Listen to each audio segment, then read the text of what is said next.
It's good to see you all here. I am really, really pleased with this turnout. It's good to be here and be with you this evening. I mean, my name's Cameron Nations. I feel like I probably shouldn't have to say that. But in looking around, I see some faces, but I think pretty much everybody I've at least met. And certainly there are folks here who I wish I knew better. I feel kind of like Bilbo Baggins at his birthday party. Have you all ever seen? Yeah, okay, that didn't connect. Well, I hope my jokes get better as the night goes on. Anyway, it is good to be with you tonight. I do hope that you've grabbed some goodies. What we're going to do tonight is I'm going to pray in a second. We're going to say a prayer to get started. The overview of tonight, I've got some opening remarks, some things I'd like to share with you. And then I'm going to hand the floor over to our esteemed parish treasurer, David Todd, who is going to then do the numbers with us and go through all of the charts and the graphs and all the things that this English major with Masters of Divinity does not know how to do. And so David's going to take over that, and then I'm going to come back in at the end and talk about, all right, well, where do we want to go from here, okay? But before we pray, I want to go ahead and acknowledge something that's maybe I don't need to acknowledge. This may be absolutely unnecessary, but I'd rather talk about it and it be unnecessary than not acknowledge it at all, okay? And that's this, that I would imagine that all of us in this room are coming to this meeting tonight with some kind of feeling, okay? Maybe it's a good feeling. Maybe it's an anxious feeling. Maybe it's a frustrated feeling because of how one of the other campaigns has gone or something like that. But we're all coming to this room, including myself, with some kind of feeling about what we're going to talk about tonight. Maybe we don't like talking about money in church. Maybe, whatever it is, right? But we all have a feeling. And I think that it's important that we just acknowledge that we're all bringing that to this room, and that's okay, all right? We're all bringing some feeling to this room. Or maybe we're not, and I'm only talking about myself, but again, I'd rather acknowledge it than not. The other thing that I want to say is that if one of those feelings that you have is some anxiety that somehow this is like a bait and switch, and like midway through we're going to drop some sort of new capital campaign on you or something like that, that's not what this is, okay? Now, you may not be thinking that, in which case, again, that was an unnecessary thing to warn you about. But that's not what we're doing. This is exactly what it was advertised as being, which is that we want to be on the same page, all right? This is about clarity. This is about where we have been, where we are, where we want to go. There will be a challenge to you at the end, and kind of as we're thinking our way through all of this as we look towards the future, but there is no, there's not going to be a surprise slide that's like, welcome to the Forward in Faith, new campaign for the parish hall, okay? That's not what we're doing this evening. We are going to talk about the Walk in Love campaign, which is ongoing. We're going to talk about what that's going to look like and what its life is in the future, but this really and truly is just a meeting about ministry and vision and all moving forward together after what's been a really weird and odd season for moving forward together, right? And so anyway, I wanted to say those things before I pray and get started, just so if there was any weird energy in the room about that, we can get rid of it now, okay? So anyway, I'm looking forward to tonight and to speaking with you and to sharing with you, because actually there's a lot of exciting things that are going on here at St. Richard's, and I hope that you come away from tonight's meeting with that, okay, in your heart and on your mind. So let's bow our heads in prayer. The Lord be with you. Let us pray. Good and gracious God, I thank you so much for this room full of your servants. I thank you for those who maybe are watching this online or will watch it later.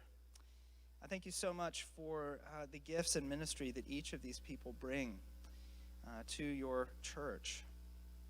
I thank you for the privilege it is truly to serve alongside them, to help build and grow your kingdom through the work of St. Richard's. And I pray that you would grant us eyes that are open to see the next step ahead, to see where you are leading us, that we would have ears that are open to hear the voice of those in need in our community, and that we would have hearts that are open to your Holy Spirit and the inspiration that it brings, that we would be able to meet those needs. And we pray that as we seek to be faithful stewards of all of the resources you have given us, that we would be mindful tonight of all of those faithful servants who are in this room, but not in this room, in the sense that They are all of those who have given of their resources, of their time, their talent, and treasure to help make this church what it is. Those who were at the church by the creek, who helped move it over to this property and have continued to grow it and be faithful to you every step of the way. As the prayer of St. Richard says, we do pray that we would know you more clearly, that we would love you more dearly and follow you more nearly day by day. Amen. All right. So, I left my coffee over there. That's fine. I don't really need it, but it just feels good to take a drink of something after you pray. I don't know what it is, okay? But you just it just seems like the natural thing that you should do after you say a prayer is you should take a drink. It's like no, I'm good. We're good. That's why we do communion, I guess, on Sundays. So, anyway. So what I want to talk to you about tonight first in this kind of opening address of sorts is actually nothing that has to do anything at all with this building or even with parish finances, okay? I want to begin tonight actually by talking about ministry, because I recognize, as I mentioned before, that while I do know a number of you and have gotten to know you, there's still so many people in this parish that I don't know and don't know as well as I would like to know.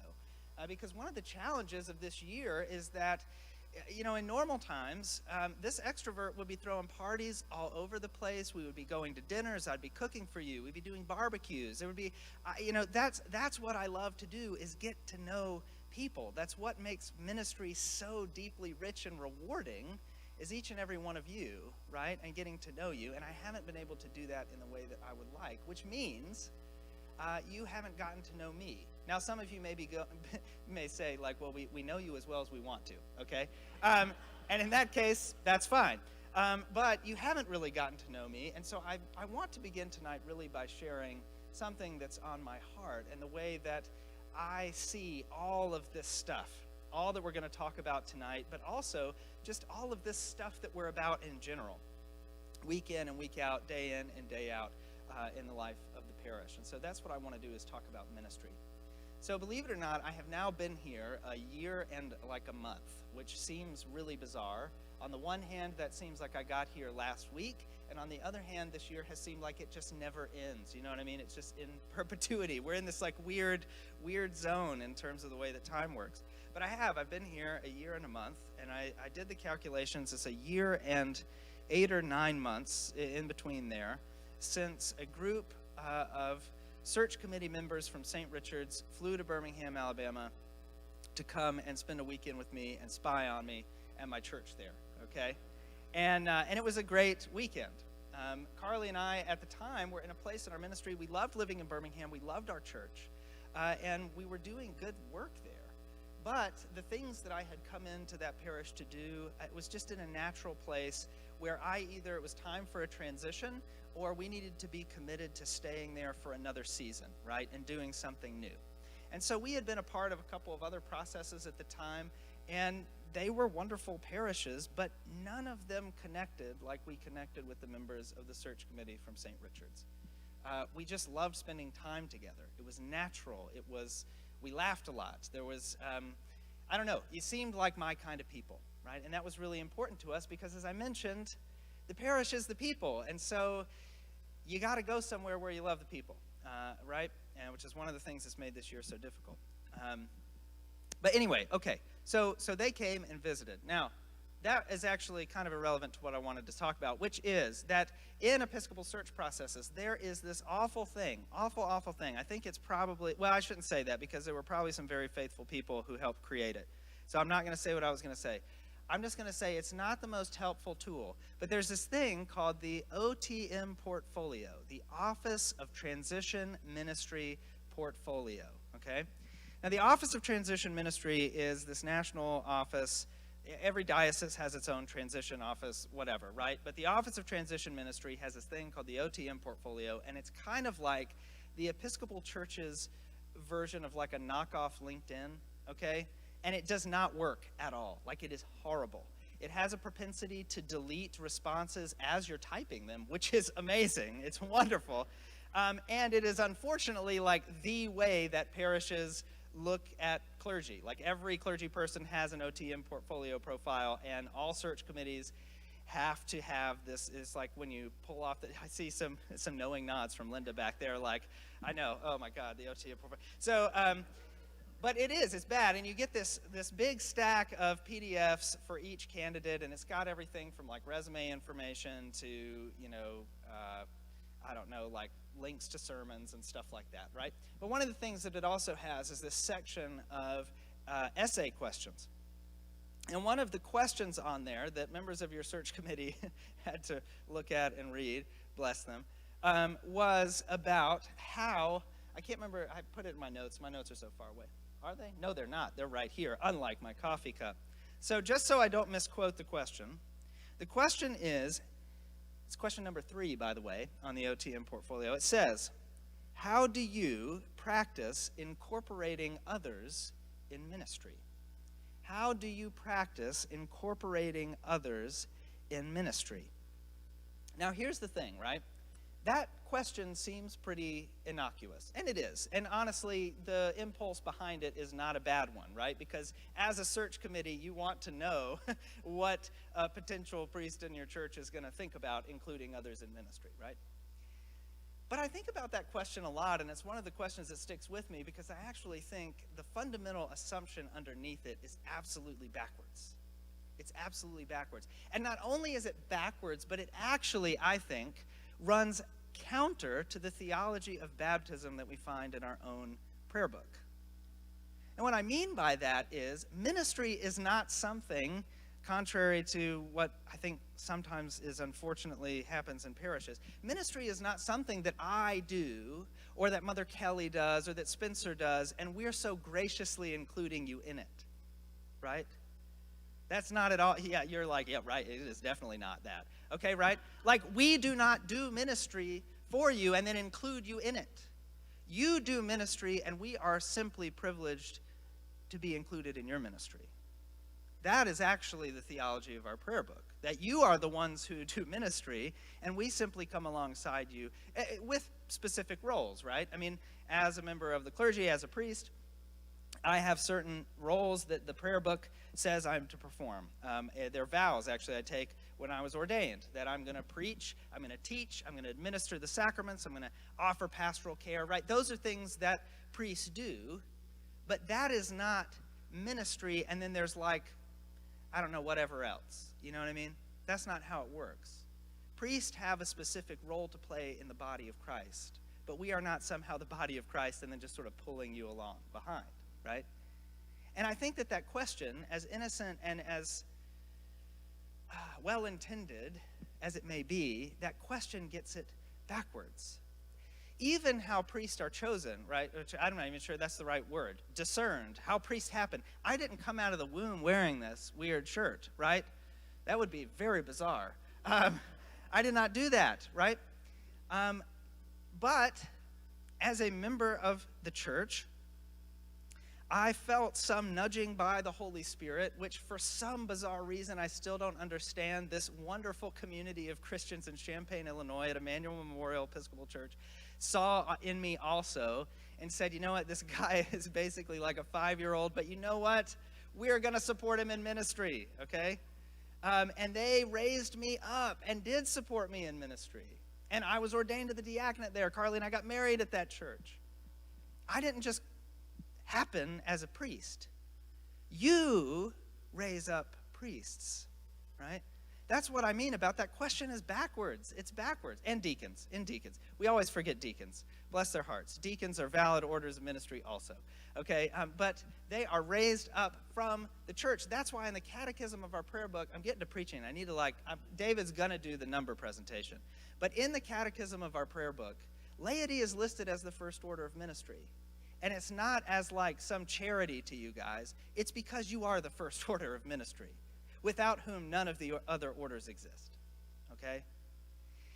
The reason I wanted to start in that place is because that's how I see everything that we're about. That's how I see stewardship. That's how I see things like the patch. That's how I see this building is part of our shared ministry.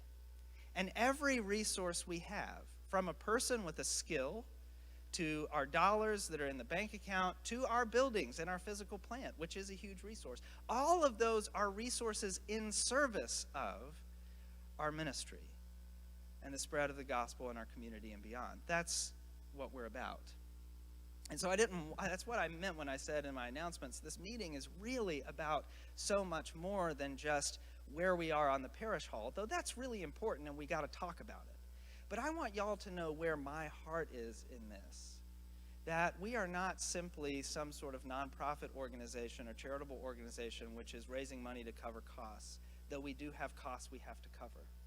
We are the body of Christ at work in the world, animated by the work of the Holy Spirit, and motivated by the work of Jesus Christ, right? That's what we are here to do and be, and this is a part of that. Now, I have a segue that I'm supposed to get to at a certain point, and to make sure that I get to it, I'm going to go back to my notes, okay? Wow, this is when paper is more helpful than an iPad. Okay, so, yes, so, okay. Brilliant, yes, all of this is part of our shared ministry, okay? I just wanted to make sure I didn't get so off track there that we couldn't bring it back. But we can bring it back, okay? We can bring it back. This is all part of our shared ministry, all of the resources that we have. And I have tried, actually, in the in the run-up, not just to tonight's meeting, but actually when I first got here, because I knew that this was something that we were going to need to address. I mean, back in the search process, even before COVID happened, because everything shut down. I think, Duke, it was a week before Carly and I were set to fly out here, I think, was when everything shut down. And so that was kind of a mess. But so most of the discernment that we had as we were thinking about, is this where God's calling us to go? Is this where God's calling us to go? We don't know. We knew that picking up the torch in terms of fundraising for the parish hall and figuring that out was going to be something that we were going to have to do, right? That was going to have to be something that was going to have to be addressed pretty quickly. And COVID definitely impacted that in certain ways, which we'll talk about shortly. But I tried, even then, to envision, once we got here, I was like, what was life here like before this existed? Before the parish hall existed? And I can't figure it out, you guys. I've heard stories from y'all, and I still don't understand how it was working. You were meeting in the narthex and putting hot plates out for food? Like, how in the world? How in the world? Like, I cannot imagine that now, right? This space was not only so necessary at the time, but the investment in building it and putting it together, this has opened up opportunities for us as an investment in the future in the growth of our church. It's been a huge asset to us during the pandemic. We're going to talk about some of those things. Actually, David, you can cue up the slides now, because if I don't go to them, I forgot you have the remote. That's magical. Okay. So I can't imagine it, because this space is so much to us. It's almost like our giant living room, right? Like tonight, that's kind of how I think about this. We're all just kind of in the living room. HEB made some cookies, and we're all in the living room just talking about what's coming up in the next year, right? This is a building where we come for spiritual formation and growth. It's a place where we come to celebrate and to feast together, not just in terms of dinners and things, which we'll talk about here in a second, but also, even coming up this next year, we've got 2 weddings here at the church that are using this space for their reception. I think that's amazing. That's amazing, because this is a place where we come to celebrate life as well as learn about God and deepen our faith, right? So I can't imagine what this was like before, because this building has enabled us to do so much. It's enabled the day school to continue to grow and expand. It's enabled our ministries to grow and expand. And here are some photos. These are from the before times, but this is VBS, right? Look at how, I don't know. I'm standing pretty close and can't really see the center picture all that well, but, all of these people gathered, these children gathered. VBS is a huge outreach to our community as well, right? This is enabled by this space. All right, you can go to the next one, David. Food, right? Food is such an important thing. It is such an important thing. It binds us together. And I think actually that as Episcopalians, we understand this really, really well, because we're a sacramental tradition. We're a sacramental church. And as I mentioned in sermons before, our central act of worship is to gather around a table to eat, right? Like that's what we do. That's part of what marks us as the people of God. And so I love that we have this kitchen and are able to come together and make food together. And not just make food for us, but actually one of the ways that this space was helpful during the pandemic is, the ministry Love, Serve, Feed. I know many of you are involved in it, and if you're not, it's an amazing feeding ministry that takes place at Hernandez Middle School every single Saturday. They just give food away. They make meals and they give the meals away. And at Thanksgiving, they do a huge, it's obviously a big, big time for them, right? And they do a big meal, and they don't shortchange anybody. We'll put it that way, right? It's not just boxes of Easy Mac. This is like homemade food. They smoke turkeys and the whole thing. I mean, it is amazing, right? And they needed a space to prep and cook, and approached us as like, look, we're so close, and they came and used our kitchen and helped smoke. They smoked turkeys and made stuffing and did all that sort of stuff for Love, Serve, Feed over Thanksgiving. And that was even during the pandemic. I mean, this space and the fact that we have that commercial kitchen is such an asset to us. All right, let's go to the next one, because we've got a lot of food focus in here. Yes, music, right? I didn't really mention that. I mentioned spiritual formation, but this is a place to gather not just for Bible study and things like that. It's a place to gather for fun and fellowship and for music as well. I already talked about fellowship, but there you go. There's us all fellowshipping. Let's see. All right, and then I mentioned the Love, Serve, Feed using our kitchen over Thanksgiving. Well, over Christmas, some of you may have been the recipients of this. I don't know if y'all remember last Christmas. It was very sad. We can all admit last Christmas was very sad. I never want to have another Christmas like that again, quite frankly. It was horrible. We not having Christmas Eve services and all that sort of stuff was the most depressing thing I have almost ever done in my life. And there's a picture, actually, I think on our Instagram that Carly took of our online, because, we had this online Christmas Eve service, right? And it was great, actually, and I think we should still have online things. But we lit the candle, to do Silent Night. And there's a picture of me that Carly took and posted to our Instagram, and I'm like on our couch with our candle. And if you look very closely, I tried to look very happy. You can sort of tell I'm dead inside.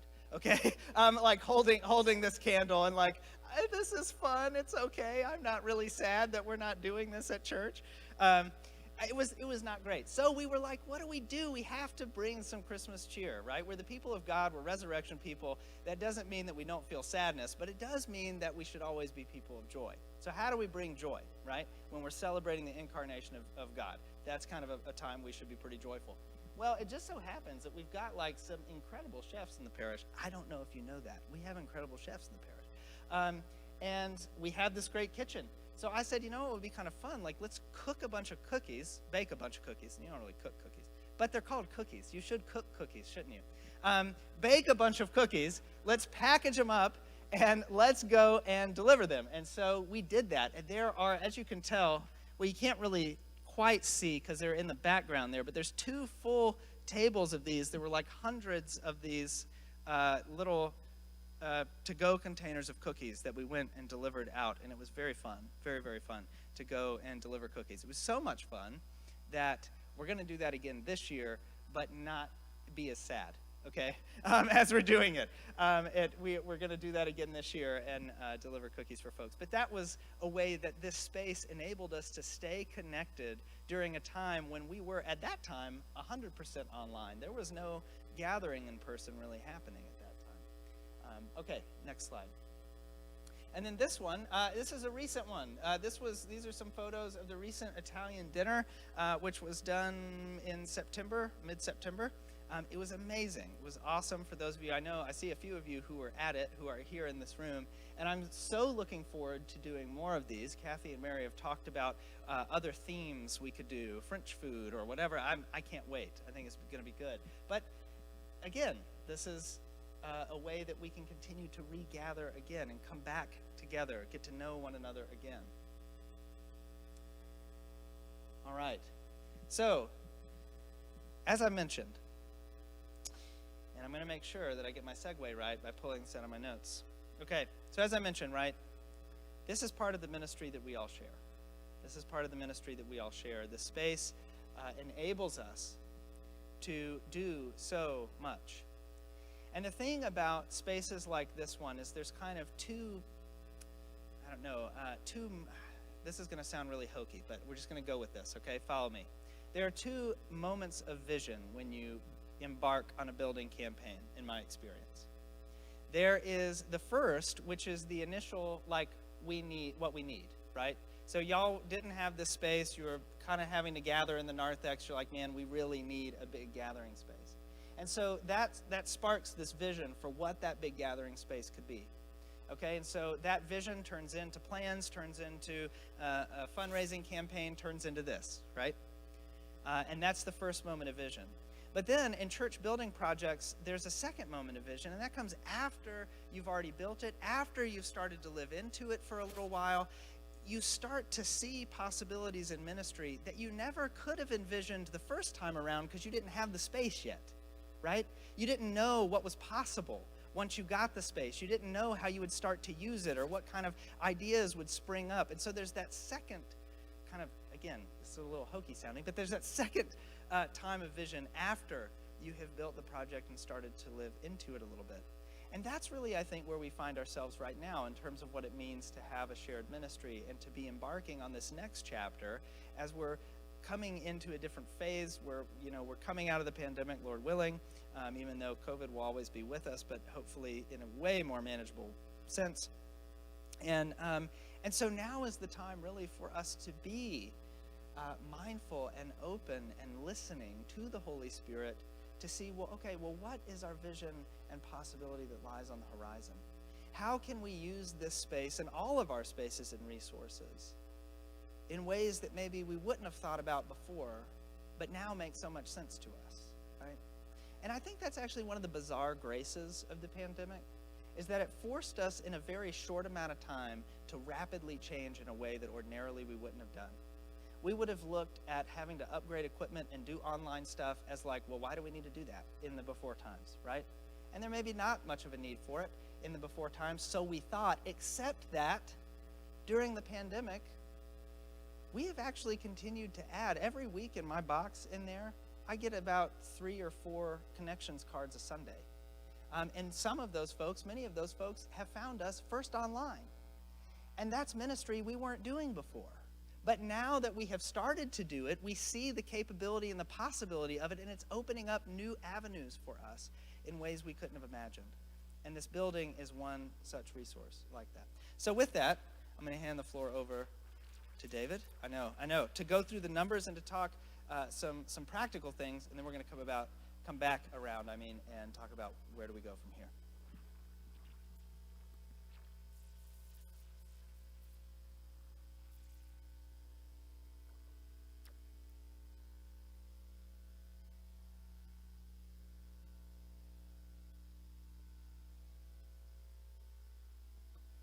Well, good evening, everybody. I see a lot of familiar faces and some people that I don't know. So I am going to introduce myself. My name is David Todd, and I've been a member here at St. Richard's since, I think, 2012. And have done a lot of different things. When I first came to St. Richard's, I'd been at a church for a lot of years, kind of since before college. And when I came in, I threw myself into a lot of things and probably overdid it a little bit. But one of the things that I ended up doing was getting onto the finance committee and eventually becoming the treasurer in 2013, and I did that for a couple of years. And some other things that I have done is that I am a lector at the 8 o'clock service. That's the service that we go to, so I recognize a lot of my 8 o'clock peeps here. And how about at the 90s term there? But and that I also served on the executive board for the diocese, and I was specifically the governance chair for the governance committee on the executive board for the Diocese of Texas. And then I made the decision after that to go to grad school, so I wasn't around for a couple of years. And right when I graduated and was making my way back into my family and I were making our way back into St. Richard's, COVID hit. So it's been quite a transition over the last 4 years for me, going to school and working full time and then coming into all the stuff that we've been experiencing over the last year and a half. So So I wanted to spend a little bit of time talking tonight about our finances, and I am going to show you guys some numbers. But one of the things we're going to do is just kind of give in some background and some context to some of the stuff about where we are with the parish hall, what our finances are looking like, and kind of where we're going to be going into 2022. So one of the things, and I apologize, I'm going to have to look back and forth because I do need to look at some of the numbers. Now, to give you guys a little bit of background, that we started, this parish hall has been, I'm sorry, I'm trying not to look at the wave. So, I'd rather just go stand over there. Can I do that? No, I'm just kidding. This parish hall has been a dream of this parish since, when I came here in 2012, it was something that the parish has been dreaming about since they moved into this space over from across the street. So we're talking 30 to 40 years that this has long been a dream. And one of the things that I always remember talking about is that we had kind of a limited dream about what we wanted to do at this place. It was actually just a place that we could have coffee without running into all the people coming in for the next service or the people leaving. Or a place that we could sit down and have our Lenten soups without having to have, all the tables crammed into there and, all of us eating like this. Or tripping over each other trying to get to all the crock pots that had the soup. So that was kind of our dream. That's what we wanted the space to be. And we also thought we might pack some backpacks in here for school kids and things like that.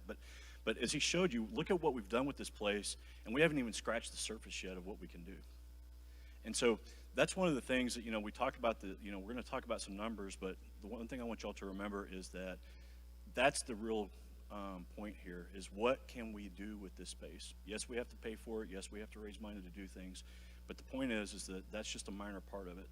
The bigger thing is that the money that we spend, think about how that's expanded and how the people that we impact out there sharing the love of Jesus Christ. I want y'all to, as we're focusing on the numbers, keep that in the back of your head. Okay? So a little bit of context about this project that we built here that we're sitting in here today. Back in 2014, 2015, we had a building committee that hired an architect, and we started doing some planning and things like that, and we finally got the plans put together. And let me tell you, I work in construction as a consultant, and in watching the process of watching the building committee come together and give all the ideas for this place, so much smoother than some of the professionals I work with. It was pretty amazing. And so what we did is we ended up having this parish hall with everything all in, hard cost, which is actually the building, and one of the things and then all the design costs and all that stuff, it's about $3.4 million. And then we paid for, believe it or not, we've actually been raising money for this thing for I don't know how long, but before we even started the second capital campaign, so set the capital campaign, we actually had raised almost $500,000 before we even started the first capital campaign, and that's how important this vision, this dream was for the people that have been coming here for a long time.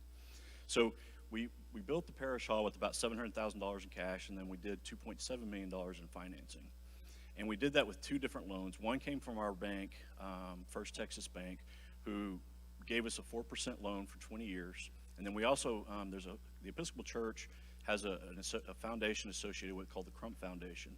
And there's a guy in Houston that made a lot of money in the oil business, and when he moved on from this earth, he left all his money to be set up for a foundation for churches to help them build stuff like this. So they give out loans for $500,000 for 20 years for 2%. I wish I could get my mortgage like that, even in this world. So that's how we've done this thing. And that's how we paid for this thing. And the goal when we originally did this, and the plan that we presented to the diocese to get this thing approved, was that we're going to pay it off in 5 years. And even though we took out 20-year notes on each one of the loans, that was in case something happened. And now that when we were putting the plan together and thinking about the risk associated in case something happened, I never would have pictured that we'd be going through something like this for 2 years. So I'm really glad that we did not do a 5-year loan, that we kind of did the 20-year loan, even though we were going to try to pay it off in 5 years.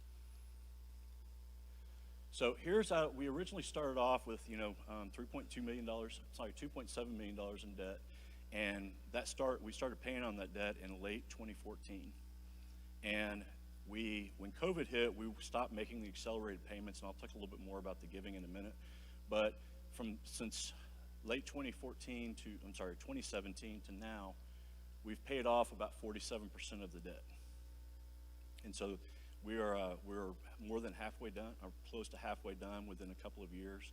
And so that's kind of where we stand, is that we own about $1.2 million to First Texas Bank, and then we owe a little under $300,000 to the Crump Foundation. So now let's talk about the capital campaign. Now, before I start showing you numbers, I want to give you a little bit of background about how these we've done 2 capital campaigns for this thing. The first one was to raise money to help kind of start paying, having cash on hand to handle paying for the progress payments on the construction and things like that. And then also to build up a reserve as we started paying for, when we eventually converted the construction loan over to a permanent loan, we were going to have a reserve to start paying that off, and then launching a second capital campaign about a year later. So the first capital campaign ran from 2014 to 2017. And then we decided, the original plan was we were going to roll right into the second capital campaign to pay debt. But we kind of decided that we might need a little bit of break between that. So we took a year off, and then we launched the second capital campaign in 2018. And one of the things that happened was the first capital campaign, we had a really good response to it. The goal was to raise $1.5 million, and I'll show you in just a second how much money we actually raised. And that was called the Growing with Grace, which is kind of what the focus was building the parish hall, getting it going. And then the second was called Walk in Love. And the goal of it was to raise the final amount of money that we needed to raise to pay off the debt in the 5-year time frame. Well, one of the things that happened with that is that when we hired a consultant to help us with that second capital campaign like we had done the first, but it was a different consultant.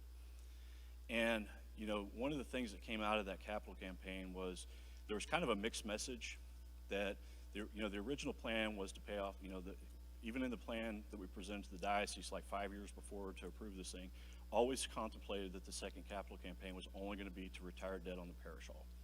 Well, somehow the message was we were also raising money for other projects to build other stuff into that message, and so there was a mixed message with that, if you will. And so it caused a lot of concern. When I saw it, it caused me a lot of concern. I got a lot of phone calls from people, and it was just a whole confusing thing. And so the capital campaign just did not move as we anticipated it to do. So I'm going to show you guys a little bit of kind of how that worked out. The Growing with Grace campaign, the goal was to raise $1.5 million. We committed $1.2 million, and we got 110 pledges. And on the Walk in Love campaign, we were going to try to raise $1.7 million to pay off the debt, and we got less than half. And we only had 66 pledges, which is almost, just a little over half of the number of people we had pledging. So you can see the difference in the results of how we as a parish kind of advertised and marketed and communicated the second capital campaign, and that, it didn't work out like we thought it would. So this is kind of the way that it's worked out. Well, actually, one thing I did want to point out is that this is just some information that at the top there is a little page from the plan that we presented to the diocese that shows that we're going to pay off the debt. The second thing is that this is a pledge from the vestry back at the time, talking about the capital campaign and doing it, and that we are going to use all the money to retire the debt. So one thing I want you guys to walk away from here is that some of you may have memory of talking about that we're going to raise money in this second capital campaign to build other stuff. That's not going to happen. And the only thing that any money is going to go for is to pay off debt. Now, when this capital campaign ends in 2023 and we have some money, that's when we'll have that conversation. Okay? And, I apologize. I think that I'm just losing, so that's another thing I want you guys to walk away with from today is that whatever memory you have of messaging from before, this is what the second capital campaign is for. No more, no less. Okay? Now, let's talk a little bit about the actual giving that's been done. You can see that like I said, we had prior giving, I told you 500,000, and it's about 250,000. The Growing with Grace campaign, we were going to raise,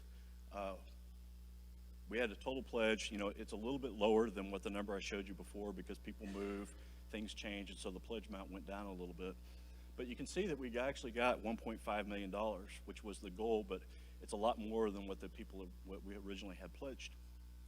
And then in between the capital campaigns, some very faithful people continued to give to the program, to the debt service.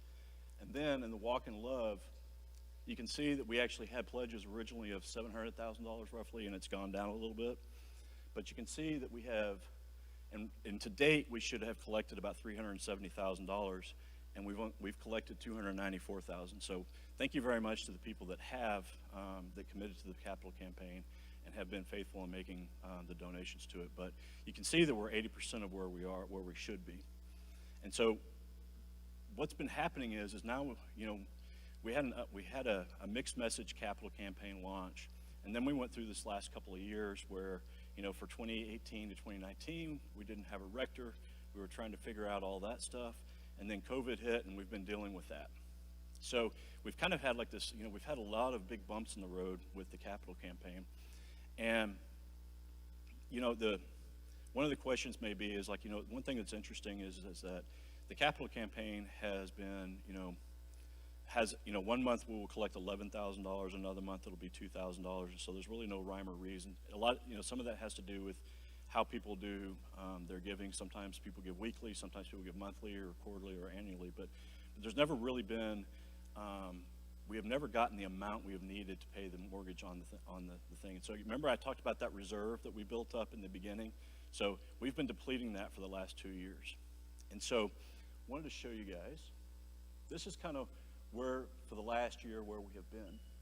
And what this chart shows is the monthly balance of the building fund and how we've done it. Now, one thing that's been fortunate is that we were able to apply for the PPP loan programs, if you guys remember that. And we don't have a large payroll, so we didn't get a lot of money from that. We think we got $58,000 the first one and about the same for the second one. But we used those funds as we were allowed to help us pay for the mortgage as we went through. And so you can kind of see that. And another thing we did is with the Crump loan, we contacted them and we talked to them, because usually we just make an annual payment to them, the principal plus the accrued interest for the year. But to help manage our cash, we contacted them and said, hey, can we split up our payment over 2 times in the year? And they agreed to that, and it helped us with it. Someone once asked me, hey, is there a possibility we could refinance our loan with the bank? And my answer to that is that we've already paid a lot of interest on this. Like, if you guys remember in your mortgage, you always pay all the interest up front.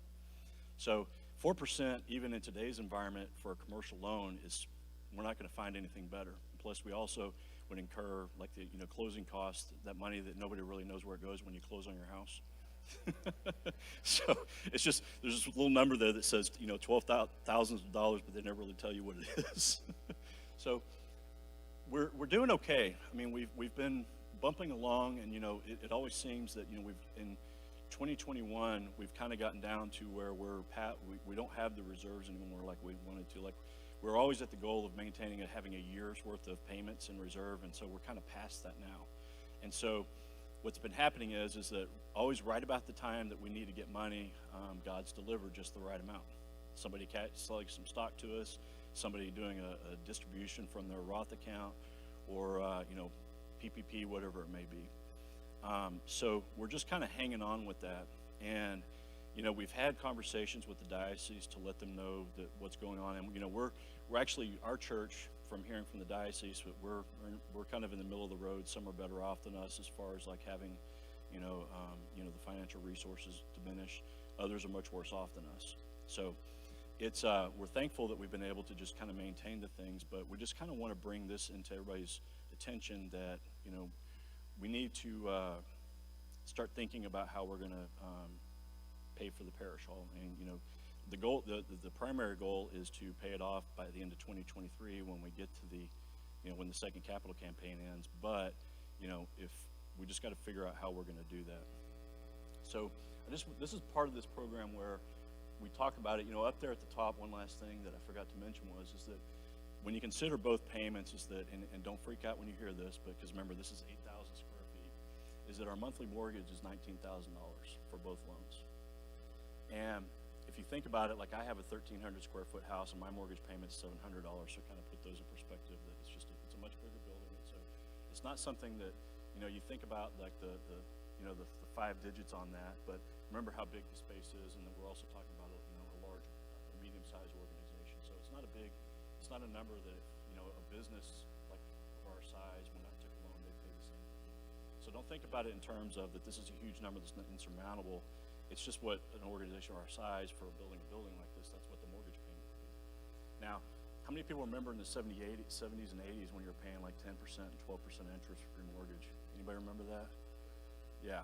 So I remember my dad being really excited when they bought our first house because he got an 8% interest loan. And you think about that, you can't imagine that these days, right? So this is kind of where we're standing with this, and just, we're not in danger of having anything bad happen. That's why we did like a 20-year loan, even though we wanted to pay it off in 5 years. We also, I don't know if anybody knows this, but we also have $130,000 in a rainy day fund that we've been building up over the years for in case something like ever did happen. So we are not in a dire situation, but we're just kind of raising awareness to let everybody know kind of where we stand. Now, one thing I want to also kind of talk about this, because one of the things is that your mortgage is part of your household budget, right? Nobody has a mortgage? Okay. So the thing is that we have to think about, and I apologize, Duke, for like standing way out of the place. It's my bad. Yep. So, but when we were first constructing this thing, it was not part of our budget because we were building it, and it's completely separate from the way the church operates, right? And so we had like a separate fund for it. We had a separate fund for the operations for the church, doing mission and ministry and all the good things that we do. And so now we're at the point now where the mortgage is actually, this parish hall, you saw all the photos, you heard Cameron talk about it. This is part of our life. This is one of the tools that we use to do ministry and to meet people, and we finally have space to actually sit down and have a cup of coffee without bumping into somebody as they're leaving. And we have a place to have like Italian meals and to do all these different things and things that we never thought we would do. So it's part of our life together. So it makes sense that it's going to become part of our budget, right?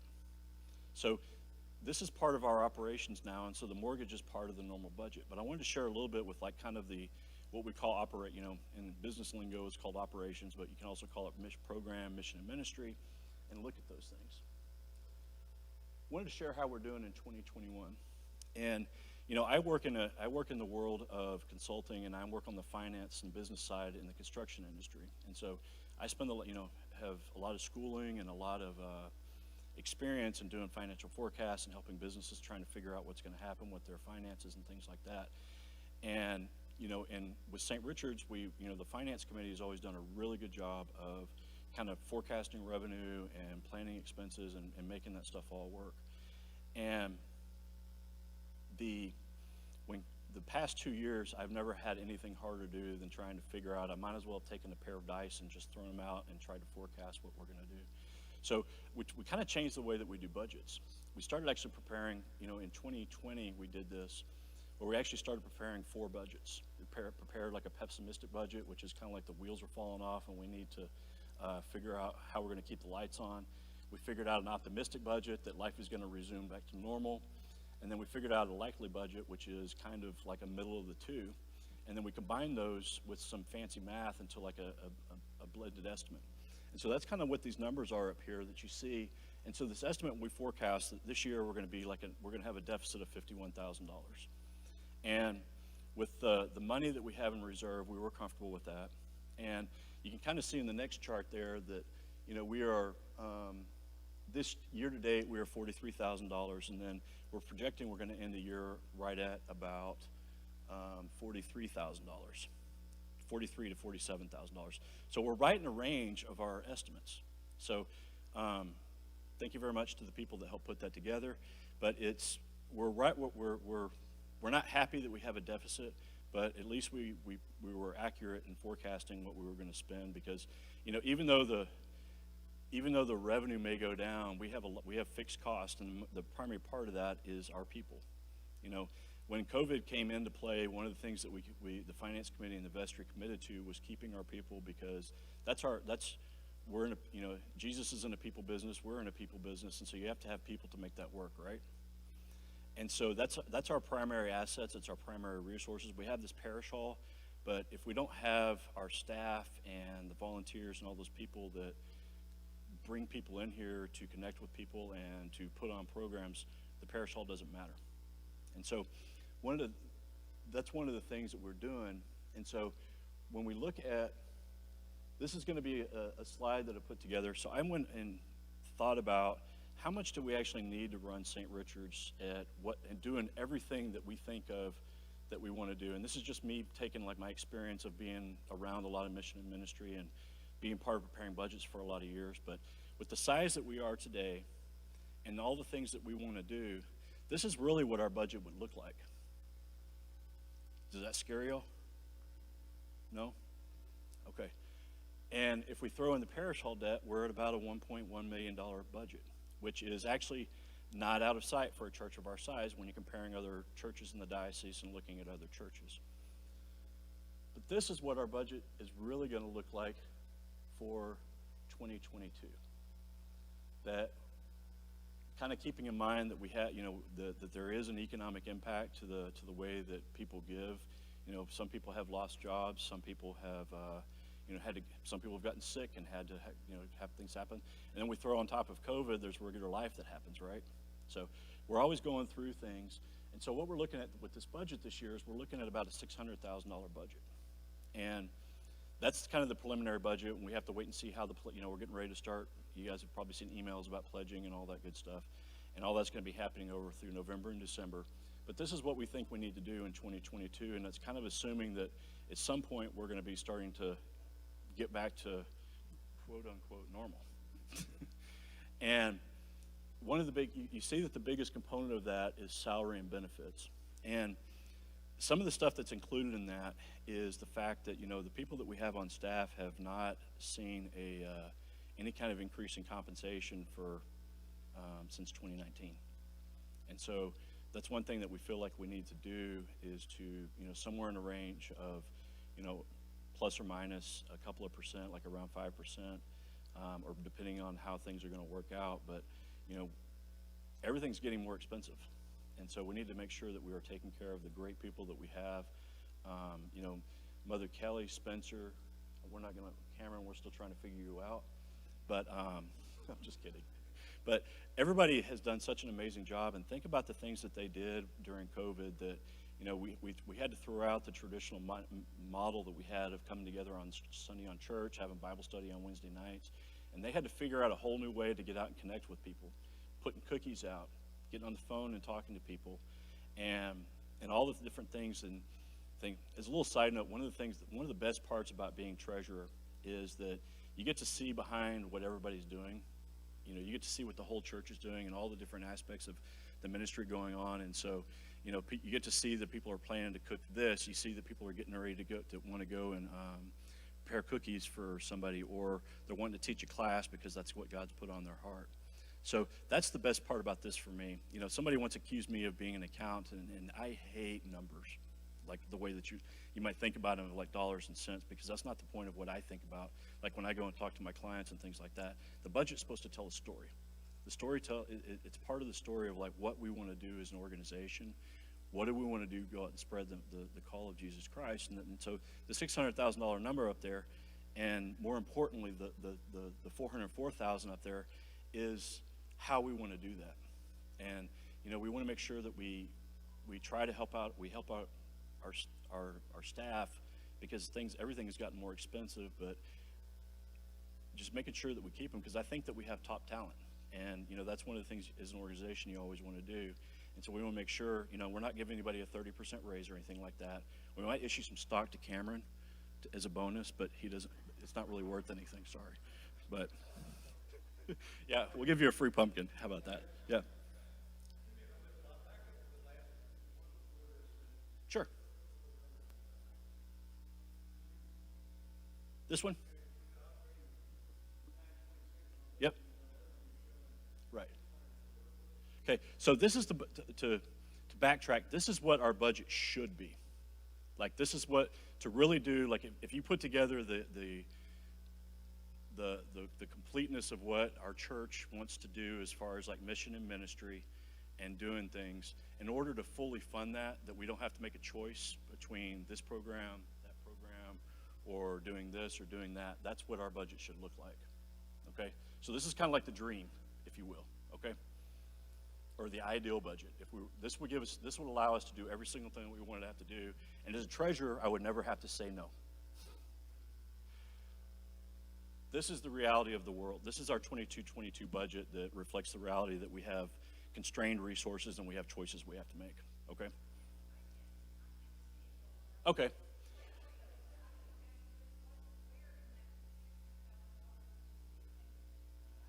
Okay, so this is just the operating budget, okay?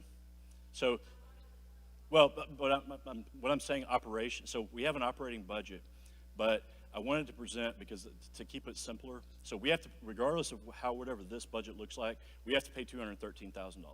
Okay, yeah. So it doesn't matter that if we wanted to raise, if we had a budget of $1 million up there, you have to add 200,000 to that regardless. So it's kind of like it's something that you don't really need to consider because it has to be there anyway. Okay, and we still have, and even though I say it's part of our it's part of our life here together, we still do have the capital campaign, which is going specifically to pay off the debt. And so this is like our mission and ministry budget, if you will. Okay. So any other questions about thinking about the budget? Sure.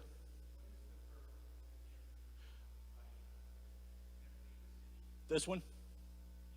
Okay, so the way this kind of breaks down is that we have salary and benefits, and that's, everybody's compensation plus the pension and 403B we're required to pay, payroll taxes, all that good stuff.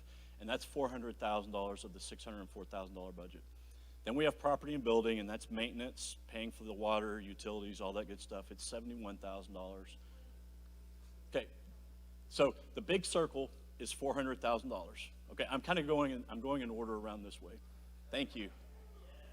There we go. Okay, so salary and benefits is $400,000. Property and building and utilities is $71,000. And then we have operations, which is the running of the church, and that's $128,000. And that includes administrative costs, and that includes, buying copier paper, all the different things that it takes to, print orders of service and all that good stuff. And then we have community disciple and worship, which is like different programs, like resources to pay for Sunday school materials, things like that. And then we have outreach, which is $41,000, which is just the things that we do out in the community to help out, like for example, like buying seats at Karamu, things like that, at the Round Rock Karamu, and the different things that we do. So, can everybody see it better now, or explain it? Okay. And now, one thing that also to remember is that, and I didn't put this in there because there's so much information I could present to you guys, and I'm trying to kind of keep it at a high level. But the other thing to remember too is that like Mother Kelly and Spencer, they also go out and raise up their own money for youth ministry and family ministry to help pay for the things. So they've done a really good job through COVID to help raise awareness and get money and donations for their own programs. It's not even part of this budget because as we had to as the church donations went down, we obviously had to cut back on everything, and they showed a lot of initiative and a lot of entrepreneurship and being creative and finding their own resources to do things. So, yes.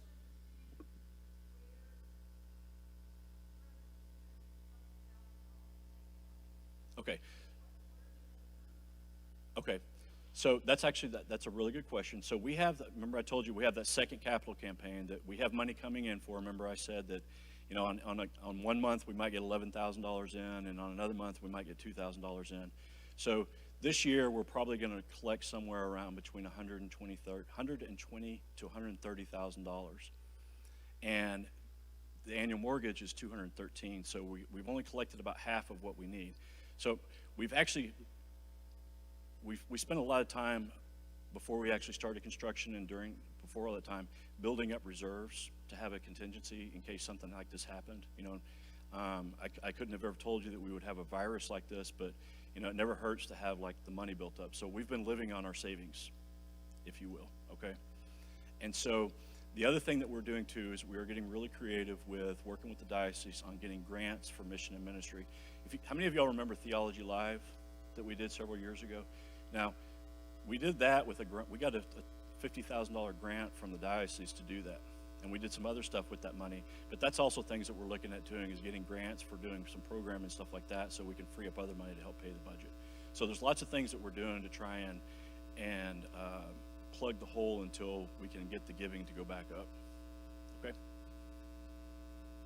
Any other questions about kind of how the...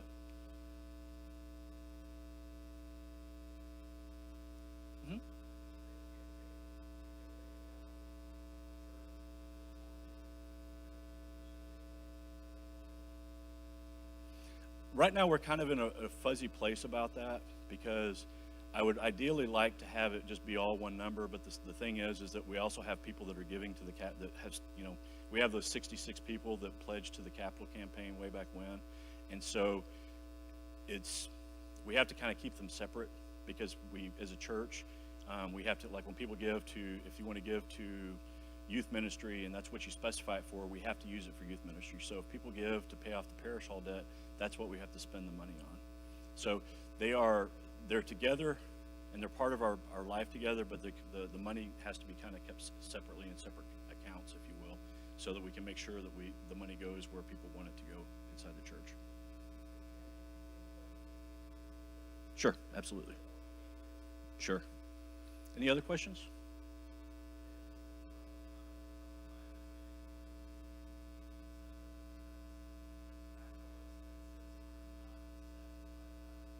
Yeah, that's actually a really good point.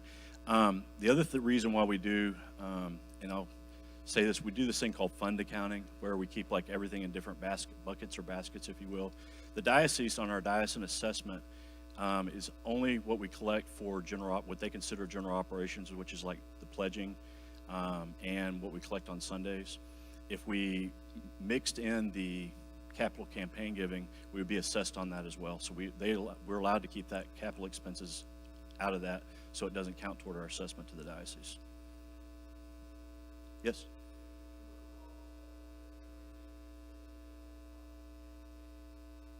Yes, true. We have, yes.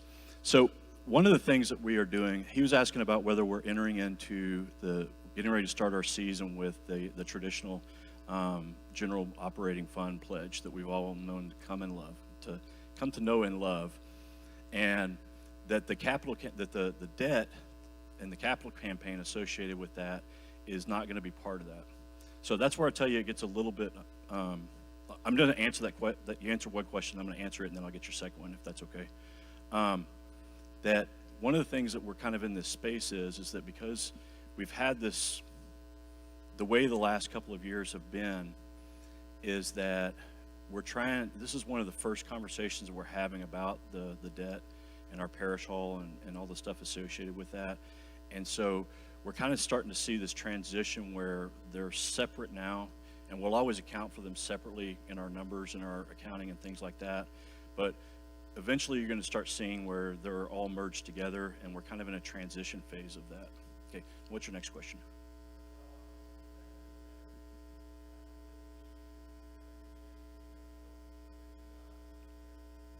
Uh-huh.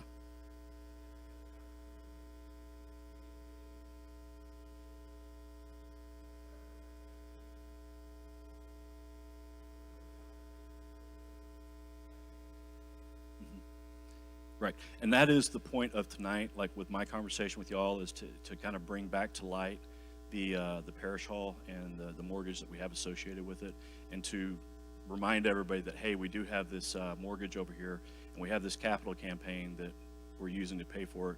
And hopefully not just the people that have already committed to it or have been giving to it, have maybe been giving to it, but we have a lot of new members, and I think that we have, I don't know exactly, but we have around maybe 200 or more families and individuals that come to church here, and you can see that there's only 66 people pledged to it. So this is part of that, like you talked about, reinvigoration of raising awareness about it. And that, the other part of this aspect is when we were the finance committee and we started kind of discussing options about how we manage this thing, one of the options we talked about was doing what we're doing now back early in 2020, be it virtually. But we decided it would be more considerate of people that, we were all struggling. A lot of people were losing their jobs. And so we just decided that at that particular time, we were okay, which we're still okay now, that we just weren't going to try to raise awareness in the middle of, the pandemic, and that whenever we kind of started coming out of it like we are now, or staying, able to gather in person, that we would start talking about it again. And this is the first of those many conversations we're going to have about it.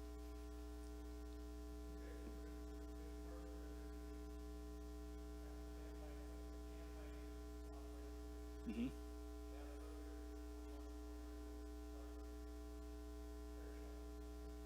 Okay.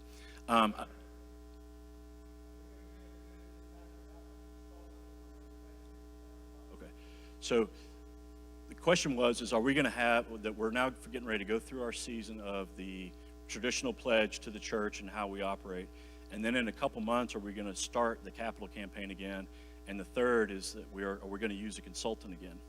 So to answer the first question is we are starting the pledge season for the general operating. And like I said, I know it's a little nuanced that we're talking about how it's part of our life together, but then we're telling you that that it's a part, and that's only because of accounting. And I'll tell you that when at the end of the day, it all practically just like your own budget. You write your checks and they come out. But to answer your question about launching a second capital campaign, we're not doing that. What we're doing is we're bringing the light again and putting it back in the forefront, the capital campaign that we already have going on. So we're not launching another campaign because we're in the middle of one that doesn't end until 2023. What we want to do is we want to get people that have, maybe forgotten and, they committed a certain amount and they just haven't done it in a while. Or, like I said, we only have 66 families and people that pledge to it out of 200. It might be 250, I don't know. But there's a lot of people out there that have not or may not know about the capital campaign. So this is part of our conversations to bring it back to light. So this is the first of many communications and updates and things like that we're going to do to kind of bring it back to light. Okay? I think she was, yeah, go ahead.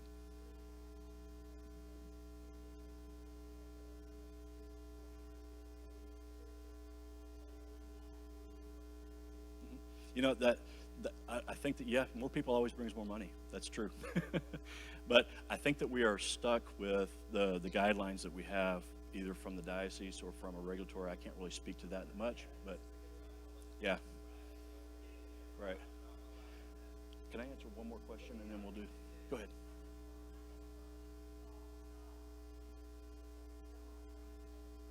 Mm-hmm. No. No. No. So this is not a new. We are not launching a new capital campaign. Right. Okay. So, right. Let me summarize with this real quick. So there's three things I want you guys to walk away with tonight from what I've talked about. One is that we are not starting a new capital campaign. We're only reinvigorating the one that we already have going on. Okay. Second thing, capital campaign, the money that we're collecting right now will not be used for anything else except to pay off the debt. Contrary to any messages you've ever heard, or scuttlebutt, whatever you want to call it, heard through the grapevine, that's all it's going to be for, okay? And if it changes, I resign as treasurer, okay? The third thing is that we're talking to y'all about it now because a lot of times, and I'm sure if you've had teenage kids or kids in college, they wait till they need money to come up and ask for it, right? Their checking account is $500 in the hole, and then they're telling you about it. Or, and so what we're talking about is that we are not in danger of going in default on our loan. We're not in danger of losing the lights, but we're not doing that great financially. We're okay, a little bit less than okay, but we're not, we're not broke or anything like that. So that's the third thing, is that this is not a cry wolf kind of situation. This is just letting everybody know that, hey, we got this mortgage, remember? We got to pay for it, and that's just what's to do. And also just to give you guys a little bit of information about the budget, kind of where we're going, and that's it. So I'm going to turn it over to you, and I'm leaving now. Thank you, David. Thank you. Yeah, don't resign as treasurer quite yet. So, yeah, these are all good questions. We need to talk about where we go next. So I started by saying, right, that this is ministry we all share. You can't share in a ministry that you don't know things about, right? We all have to, we have to talk about all the stuff we just talked about, as David said, right? We got to pull the sheet off of it. It's been a long season where we hadn't done a lot of talking about that. because we haven't been able to, a variety of reasons, right? We thought about trying to do something virtually back in 2020 to have a conversation about this. And thankfully, and I am incredibly grateful for the immense faithfulness and foresight of the good folks of St. Richard's for having been prudent in making sure we had reserves on hand so that we weren't in a dire place in the midst of a crisis we could have never predicted, right? We are in the process of moving towards an uncomfortable place, right? What we don't want to ever do, and I said this in my annual meeting address way back in January, our mission is not a mortgage payment. Our mission is not a mortgage payment, but if we are not careful, the mortgage payment can start to be a deciding factor in what parts of our mission we can do. And tonight is really just all about getting on the same page about making sure that doesn't happen somehow. We're not going to do another capital campaign because the messaging around that would be muddled, and I don't even know how we do that right now. That seems like a very foolish thing to do, right? So we're not going to do that. We basically have two fundraising efforts, right, that have been ongoing. This is not that are ongoing now. This is always since this building project started. We have our annual budget, which is our stewardship campaign, happens every fall, is launched this past Saturday, oh my gosh, it's when I was working on it. This past Sunday, we launched it. You can go and learn more about it at strichards.org/give. We're putting pledge cards in the mail this week about that. All of that is just focused on funding our mission and ministry for the next year, right? Making sure that, again, as David said, we're paying staff. Thank you. I appreciate that, right? That we're able to do that, that we are able to invest in our people in the ways that we need to because, no one's received a raise since 2019. We need to be able to do that, right? Things like that, right? Those are priorities for us this year. Our program budget this year is still going to be very lean because we believe it's more important to invest in our people than it is to have just money overflowing for program. Because I will tell you this, programs do not somehow sprout personnel out of them, but personnel can get really resourceful and creative and create programs, right? And so it's always more prudent to invest in personnel and people than it is to invest in program budget. We can buy a VBS thing out of a box, but unless we have someone as capable as Mother Kelly to help run it and train everybody and do it, it's going to be terrible, okay? So you've got to invest in your people, and that is our priority for this year's budget. Now, what David showed you of like our ideal, like the ideal budget, right now, not just in terms of our people, but in terms of our facilities. I know we've been talking about this building, but we also have other ones, right? We also have other buildings. And all of those, as Jeff will tell you, we've been on a sort of run-to-fail policy for a very long time. There's a lot that needs to be replaced and upgraded and fixed, and we simply just don't have the cash on hand to do it. And so Jeff shows up with a faucet in his hand and a hacksaw in the other and fixes the bathrooms or whatever, right? Whenever they break, okay? And that's kind of where we are, but I know that's not where we want to be, right? We want to be in a place where, as David said, he doesn't ever have to say no. Where any time that we dream of something and think of something that we can do it. And we're not quite there, and that's okay. But unless we talk about it and have meetings like this one, we'll never get there, right? I'm fond of saying in sermons, you can never repent of a sin you're not willing to name, okay? Because you can't repent of something if you're not aware it's there, if you're not willing to call it out. Similarly, you can't ever move forward if you don't know where you are, if you don't know where you're starting from, right? You can't get to where you want to go. And so that's really what all of this is. So where do we want to go? Obviously, we do have a need to reinvigorate the current campaign, right? As David was saying, we have this Walk in Love campaign that's going for a couple more years till 2023, correct? And so we do need folks who have maybe made a pledge to that, but maybe don't even remember because it's been a world ago, right, when that happened. Or maybe, again, the messaging was really muddled around it and you weren't exactly sure what you were giving to, and you were like, I'm not going to give to new projects when we haven't even paid for this one. Well, that's a very valid thing to not want to do, okay? Very valid thing. We've got to take care of this before we move on to something else, right? And so what we want to do is make sure that we are raising enough for that campaign to pay the bills, right? We need to pay the mortgage over the next couple of years. That is separate from us just needing to raise money to operate. Does that make sense, right? So we have our stewardship campaign for this year, which is called Great is Thy Faithfulness. That's to cover our normal operating budget for the next year. The Walk in Love campaign is separate from that, and it's specifically to take care of debt on the parish hall. We're going to be updating the website with more information on both of those things and how they are separate, but I didn't want to put all of that information up there until we'd had this meeting and we could refer back to it. Last year, I did something that may have been a mistake. I don't know if it was or not. I'm not even sure if people really saw it, quite frankly. But when I came in, one of the things that I did, I started in September, right? Well, stewardship starts like in October. So I was like, cool, okay, let's figure this out in the midst of a pandemic and I don't know what we're doing. And one of the things that I said is I think we need to bring clarity to this, and we need to put the mortgage payments into the pie chart for our operating budget so we can all see it, so we know that it's there. Well, of course, when you do that, it makes our operating budget look like it's $826,000 was the pie chart. Well, our biggest annual budget in history was $610,000 back in 2018, 2019. So that looks like a huge jump, right? And when you're talking about making a huge jump in the midst of a like once in a century pandemic time, that seems like, wow, that's rubbing salt in a wound or something, right? There was absolutely no way we were going to raise $826,000 last year to cover all of it, right?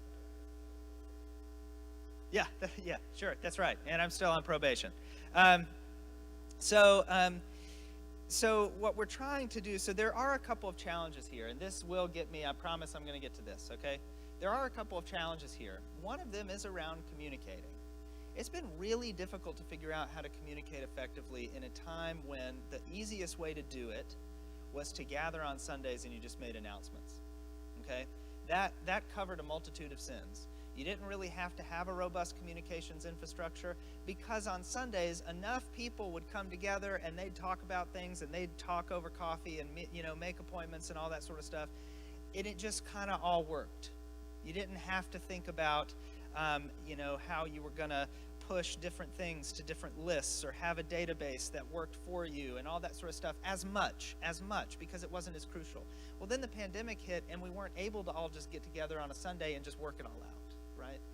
And we weren't truly prepared for that, honestly, especially during a transition time where there was no rector and all that sort of stuff. That was really difficult. Now, what we've been trying to do over the course of this past year and where we're hoping to go in 2022 is that we have been building a lot of infrastructure that we hope will serve us well for not just 2022, but 2023, 4, 5, 6, 7, 8, right? Like what we've tried to do during this time is think through not just what do we do to go back to normal, okay? Because we're not really ever going to go back. You never go back to anything. You always move forward. That's just how time works, unfortunately. And so what we wanted to do is say, well, how do we move forward in a way that was better than back, right? COVID, again, was horrible, is horrible. Never would like to go through this again. Absolutely would not. But there were some particular and peculiar graces of this time, and one of them, like I said, it got us to change more rapidly than we ever would have otherwise. And the other one is it basically put a halt to everything for a second. And while institutional inertia and momentum can be an asset, it can also be a real hindrance, right? It can stop you from going in a direction that maybe you needed to have been going. But because of the institutional inertia and momentum, you were already rolling down the hill too fast. And it's going to be really hard. Like, for instance, one of the great graces for this for me is I've not been told once as your rector in over a year, well, that's not how we used to or always do it or whatever, right? I've never been told that.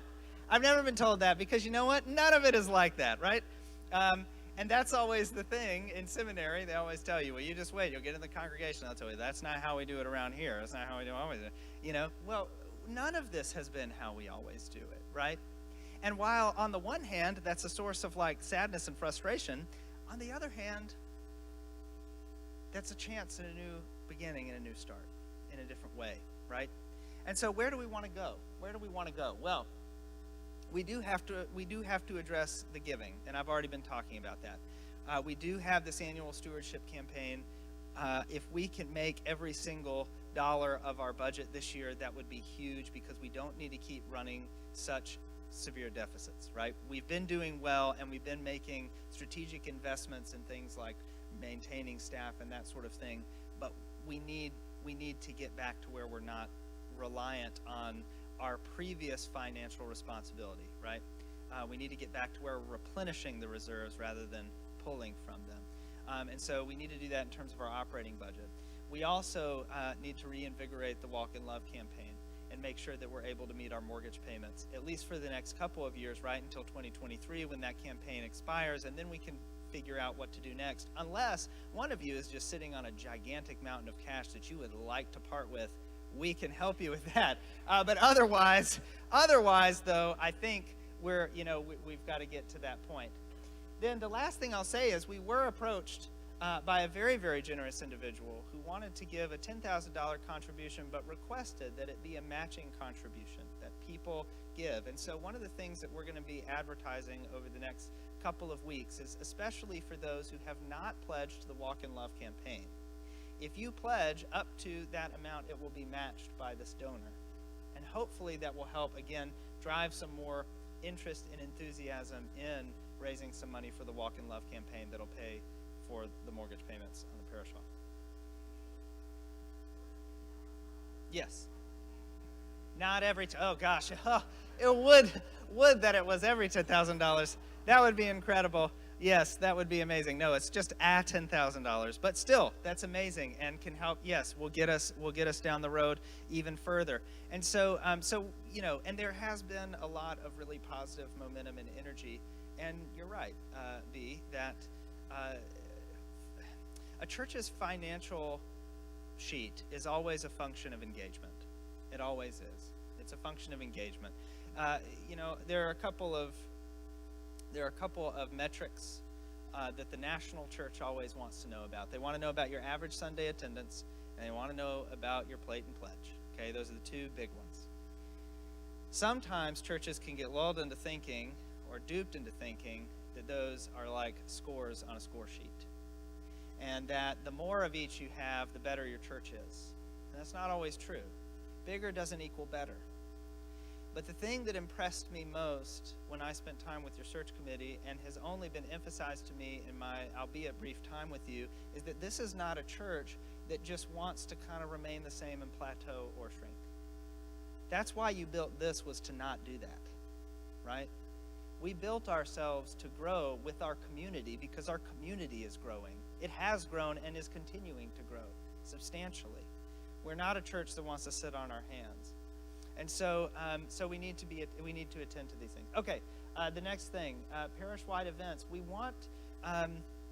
We're already starting to do more, but we want to have a celebration to actually celebrate those who gave faithfully to that first campaign. Somehow that never happened. I don't know how. Maybe David knows how. I don't know. I obviously wasn't there, but all I know is it needs to happen. We need to celebrate that. We need to celebrate the faithfulness that allowed us to get to this place where we are, and to be able to weather 2 years of absolute bizarre difficulty, right? That we need to acknowledge that and celebrate that. And we also need to encourage each other to give and participate and to share in this ministry, and to not see it again as dues you have to pay or your church tax or something like that, but that this is really something that we're all about and we all share in together. Then, communications. This is a huge piece, and a huge piece of that infrastructure that I mentioned a second ago that we've been trying to lay over the course of the year. I honestly haven't received many complaints since I started here. Thank you. Please keep that going. Okay, I really haven't. But one of the things, and it hasn't even necessarily been directed at me, but just when I've been talking to people, something that seems like it's been a perennial challenge here is communication and how we do it, and does it work? Is it clear enough? Part of why we wanted to do this meeting was to help with that, okay? But one of our goals has been to really improve our communication, truly. And we have made some changes, which hopefully will be made official this week, I think. I don't know if I can talk about them. I'm trying to non-verbally communicate with David, and I'm not sure my ESP mind meld is is working. But just trust that we have started to put some things in place that will absolutely transform and improve the way that we're able to communicate as a parish with one another. We have started to lay the groundwork for, again, a bunch of things behind the scenes that will help us stay connected, that will take what we do in these four walls out into our community and go where our people are better, okay? We have been working on these things and want to see them come to fruition. But truly, part of what we need is the resources to make sure we can do that. And then, finally, this space can be rented out and used. And initially, as part of the fundraising around this building, we have little brochures. You've probably seen them. They're in the narthex and in various other places around the campus. But of course, COVID and everything sort of put the kibosh on aggressively and proactively trying to be a resource for our community in that way by renting out the space. And we're also working on reinvigorating that, bringing in some more rental income. That's not going to be enough to cover everything, but again, it's piecing together every little bit to bring together what we need to do the whole. So that's where we hope to go in the year ahead, and beyond that, at least as a little snapshot of that. But again, we can't get there if you don't know, right? I can't expect you to join with me in this endeavor. I can't join with you in this endeavor if we're not on the same page, if we aren't walking in lockstep. This is the final thing that I'll say, because we all need to go to bed. This is the final thing that I'll say. In his epistles, right, Paul talks about the church as the body of Christ. This is something that I've talked about with the vestry very recently, so Kathy, I'm sorry you have to hear it again. Paul talks about the church as the body of Christ. It's something that it's an image we all know about. Some are the hands, some are the feet, some are the eyes, some are the ears, et cetera, et cetera, et cetera. We all have different gifts and come together.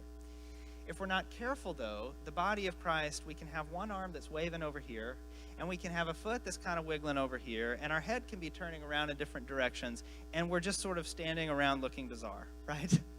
Not really moving anywhere, but we're doing stuff, though, right? We're moving around, we're waving, we're nodding, we're looking, but we're not moving forward. We're not going in the same direction. We need all of our ministries, all of the different parts of the body that make up this church, to be active, involved, and engaged, but we all need to be moving in a coordinated fashion together. So that instead of just kind of waving around and standing in one spot, we are moving forward and being the hands and feet of Jesus in our community. And that's ultimately what we want to see.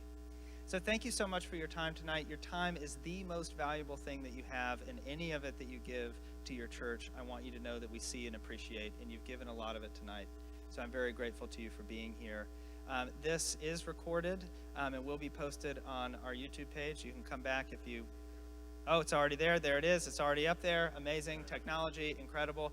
David is also happy to send you slides or things like that if you would like to look at those more closely. I know the lighting's, a little challenging, but some of them you can actually already find up on our website on our stewardship page, strichards.org/give. So, I guess the appropriate dismissal to use for this, given how much we've referred to something sharing its name, is walk in love as Christ loved us and gave himself for us, an offering and sacrifice to God. Thank you, guys.